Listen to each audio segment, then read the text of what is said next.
Dans la ville de Bentiu, dans le nord du pays, une nouvelle inondation ce week-end a submergé la route principale reliant l'aéroport.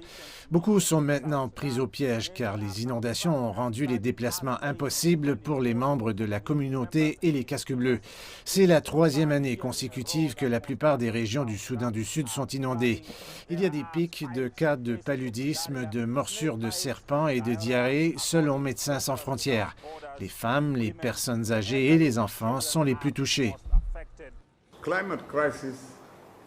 La crise climatique ne peut être abordée qu'au niveau mondial, uniquement dans un esprit de solidarité, car les personnes qui font face aux conséquences les plus graves n'ont pas beaucoup de responsabilités en tant que pollueurs, mais doivent relever certains des défis auxquels elles sont confrontées.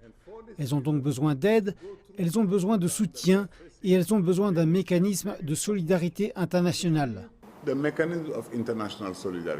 Les crues du Nil Blanc sont dues à des pluies incessantes qui durent depuis 3 années consécutives.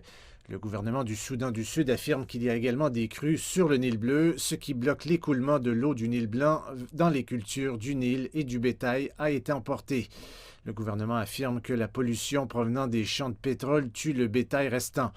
Selon le Programme alimentaire mondial des Nations unies, plus de 60% de la population est désormais confrontée à une grave pénurie alimentaire. Le